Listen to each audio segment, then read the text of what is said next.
Joined now by somebody that I without a doubt think is the hardest working man in Cincinnati sports, and somebody that we have not had on the show yet, and I am very happy to have on this show, who broke the Matt Mclain news on Twitter last night and had him right here on the show this morning. It's Charlie Goldsmith from the Cincinnati Enquirer. Charlie, thanks so much for waking up and coming on the show here this morning to talk about Matt Mclain, the Reds, and everything else. How are you? How's everything going? I'm doing great. Thanks for having me on. Yeah, great. So let's get right into it, Charlie. And I do at the very end want to ask you maybe one or two Bengals questions, but right now it's all about the Reds. Just can you walk us through what you know about this promotion, how this kind of came to be, any of the decision making? Just fill the people in on where we're at with Matt Mclain. I think this process started in spring training where Matt Mclain looked pretty much as close to being big league ready as someone who is 23 with no AAA experience could possibly look.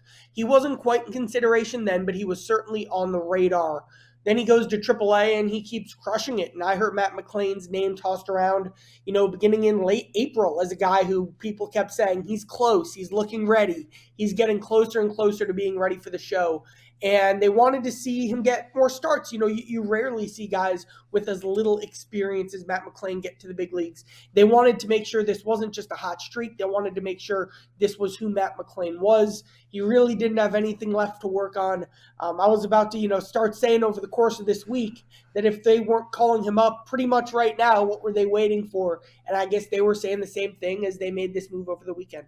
So do you think from the way that Matt Mclain had been playing in AAA and now to getting the promotion to the bigs, it was just a matter of time, right? They were just maybe waiting to pick their spot. But a lot of people had thought maybe they were going to wait till the end of the week, get the Yankees in town, do it as a home promotion. When you're in the minor leagues play a week-long series. They go out of town for a week or they're home for a week, whatever it might be. A lot of times you see these big prospect promotions on a Monday. This is not, at least to me, surprising at all that they're doing this on a Monday. Did you feel like the timing was right for this, Charlie? Yeah, if he's ready, what are you waiting for? The Reds are, 5 games back right now? And, no offense to Jose Barrero and Kevin Newman, but shortstop's probably been the weakness of the team. That major league need wasn't why they called Mclain up, but it certainly helps. And again, he just completely earned this opportunity by being one of the best players in minor league baseball. The number one tool or trait he has probably are his feel, his comfort level, the way he just looks like a vet. He even looked like a vet in spring training, when he was the young prospect going up in drills against some guys who had been in the league for a decade. So this was a few weeks in the making, and he had nothing left to prove. So they're like, all right, let's get him to the show. You teased it there a little bit, and most of our viewers here, pretty much everybody, I would say, probably has a pretty good idea of what they are getting out of Matt Mclain. But just briefly, can you walk us through somebody that's listening to this show for the first time or is watching this show for the first time, just an overall view of what the Reds at the major league level are getting out of Matt Mclain? So first and probably most importantly, this is a guy who, he's a baseball star. His 2 younger brothers are baseball coming up through the works. He was a starter as a freshman at UCLA. He was a star on some great LA teams. He was a round pick. He was a top 100 prospect. This guy has, as much pedigree as a shortstop could have coming up. The most underrated part about his game is his power. He has a very smooth swing. You can't beat him in the strike zone. He is on top of fastballs. It is quick, lightning bat speed. And then when he connects, he explodes on the ball. He hits the home run. He's the best power hitter on there. The Reds are counting on that to be out of their lineup pretty soon. Charlie, I think the biggest thing for the Reds right now that a lot of people maybe weren't expecting was the fact that right now, I don't know if you heard me before we came on, but your Reds are 18-22, right? They're 5 games out of first. And coming into the season, it was, I think a lot of people would have said, rightfully so, let's learn how to win. Let's get some wins under the belt. Let's develop these prospects. Let's get the big guys to the major league level. But now, are you starting to think to yourself, maybe the Reds just kind of kick things around here and have some fun and win some games and keep this thing interesting for the next couple of months? I do think these are 2 separate conversations. Like, calling up Matt Mclain is not a win now move. It is a Matt Mclain is ready move. I don't think until like the summer you'd see them push a guy quicker than you'd think to the majors just to fill an immediate need. These prospects are their path and their plan to be a legitimate contender more than, just competing for a 500 record this season. They believe that, along with the young core they have in the big leagues, Friedel, India, Steer, Stevenson, the young pitchers, they see Strand, De La Cruz, obviously McLean, who's up now, Abbott. They see these as the guys who are going to be the key pieces of the next really good Reds team. And they're not going to hinder that development process just by calling them up too soon. I don't think, the McLean move is a sign that they're going to start having this huge wave of promotions, though I do think we could see Andrew Abbott sooner rather than later. They're going to do what's best for the development of these prospects. But the thing is, too, they do have a bunch of guys playing really well in AAA, showing they just need more time, just kind of like McLean did, before they're ready to be starters on the Reds. You mentioned defensively how badly the Reds have needed a consistent shortstop and how badly they need that defensive stability. So what do you think this adds at the major league level to a team that is really trying to solidify themselves and what they look like out in the field, not just at the plate? I would say McLean's hitting is his biggest tool. His feel for the game really, though, does carry a lot of weight at shortstop. Like, we talk about shortstops being like the captain of the defense and all that kind of stuff. And there's really something legitimately to that. That was probably Kyle Farmer's biggest strength. And, the Reds didn't have the most talented personnel on defense last year. They were playing better defense. It helped a guy like Farmer was helping organize just everything going on. And I think McLean has some of that to him. He's a natural athlete. I think his arm's underrated. There are a lot of people who think he probably will end up at second base long term. I think he can be a shortstop. I know the Reds think he can be a shortstop. So he's not, he doesn't have the tools of an Ellie De La Cruz. I think Ellie probably is the most gifted shortstop defensively in the Reds organization right now. He can just do things McLean can't with his athleticism. But McLean is a good athlete. He's a steady player. He has some more athleticism than what the Reds were getting. And I think overall it will be an upgrade defensively over what the Reds had. You mentioned second base. What's the end game here, Charlie, for Jonathan India? Does he go to the outfield? Does he move around? What do you think the end game is? That's a day-to-day thing. India, I really mean this. No one's working harder pregame during, warm-ups and all that stuff going on than India is working at second base. He literally takes more ground balls than anyone on the Reds. I think he's aware that he legitimately needs to improve defensively. There's no urgency right now at this very minute because, McLean can just play short and India can still play second. But when De La Cruz, Strand, Marty come up, there will be this log jam in the infield. In the long term, India knows he needs to improve defensively. Maybe he ends up at first, maybe he ends up at left. The only thing the Reds know right now is they're continuing to give him the opportunity to improve at second base. They see him putting in the work. If he doesn't, then you have that conversation when a guy like De La Cruz gets called up. But since that's not, the reality right now, they're giving India the chance to continue to develop and improve defensively. Talking to Charlie Goldsmith, the Cincinnati Enquirer, at @CharlieG_ on Twitter. Charlie, the Reds right now at the major league level, we talked about the prospects, Ellie De La Cruz, Christian Encarnacion Strand, Matt Mclain, Andrew Abbott, so much potential, so many guys that you feel like can really be the foundation of this team moving forward. But at the major league level, you're getting production out of guys that maybe you weren't expecting to get production out of, or at least to the fact that they're winning more games, I think, at this point now than people were maybe thinking they would. The Major League Reds, overall, what's your take on this team? This year was about identifying pieces of the young core. And I think the Reds have more confidence now than, they had confidence, but more confidence now than they did at the beginning of the season, that particularly Steer, Friedel, and Fraley are going to be real long-term pieces for them. They're not going to be, the cornerstones that a De La Cruz or an India or Hunter Green, Nick Lodolo will be. But they have seen continual improvement, development. They've liked the way each of them has responded to different adversity and different slumps and different challenges that have come up over the course of the season. The Reds are still a very flawed team. I literally don't know who their fourth and fifth starters are right now. They play bad defense. They don't hit for power. That is a very thin margin for error to walk when you're trying to be a competitive team. And that's why I'm not, predicting the Reds are going to finish over 500 right now.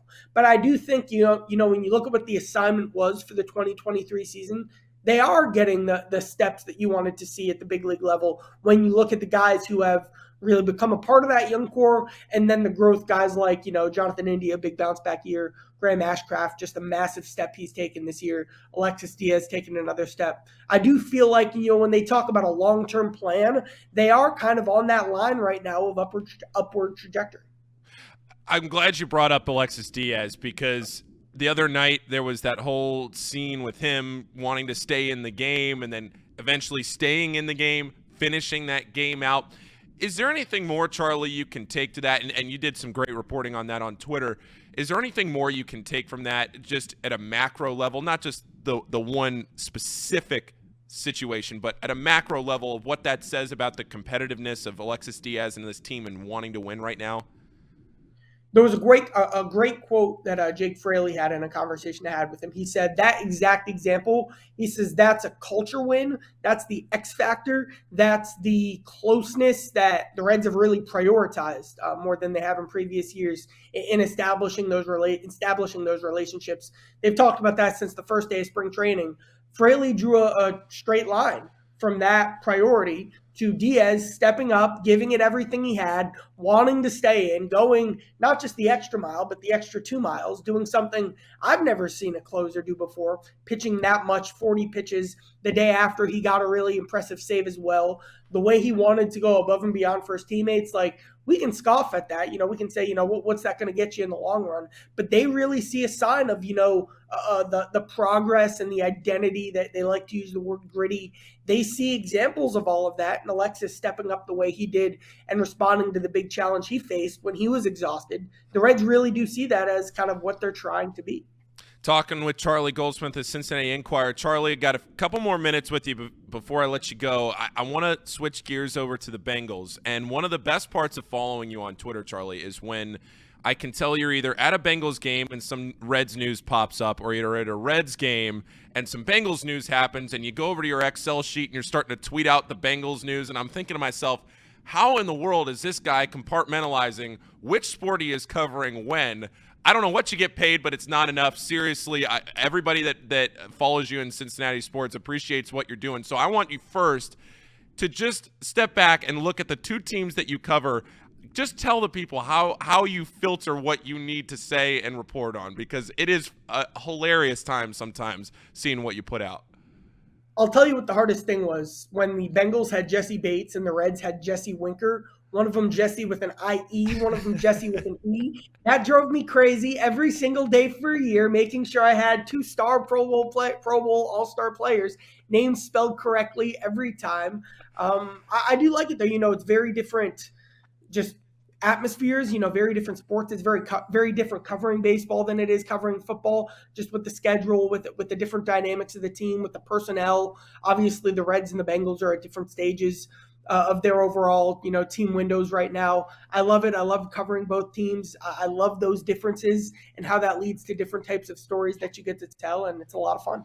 All right, so this is a question that I have liked to ask pretty much everybody that comes on, and we haven't gotten your take on it. I asked Richard Skinner, who came on our show for the first time last week. You haven't been on, so we'll get your take. What's the state of the union of the Cincinnati Bengals right now? I mean, they accomplished it's funny, I was going to say they accomplished what they were looking for this offseason, but when they came up with their plans and their goals, Orlando Brown Jr. certainly wasn't in that. When you look at the big picture, really the only thing that matters for the Bengals this offseason is that they lost last year to the Steelers, the Cowboys, the Browns, and then in the playoffs to the Chiefs. They lost all of those games for one reason: the offensive line. They added one of the best left tackles in football. They're wanting to move Jonah Williams to right tackle, which will give them an upgrade there. Cordell Volson will have another year of experience. Their offensive line has become a strength, and we can talk about what Miles Murphy does and how that helps. We can talk about tight end. We can talk about the new look secondary and how they're piecing that stuff together. But they have Burrow, Chase, and Huggins, and they address their biggest weakness. Nothing else matters. That's a formula to be a top tier Super Bowl contender for as long as the Bengals are in the Joe Burrow business. I think it was you that tweeted this out, and you pointed out when you were looking at your schedule takeaways when the schedule got announced on Thursday night, and you looked at the first 4 games of the season, and you're looking at the Browns, the Ravens, the Rams, and the Titans. I believe that's the first 4 games. You're looking at that, and you're looking at some of the pass rushers that they're going to have to face versus the offensive line that the Bengals have tried to build. But, yeah, obviously have some injuries that are still lingering, and who's going to be healthy, who's still going to be on that line by the time those first 4 games roll around. How do you see that lining up now that we know how everything is going to play out in the fall?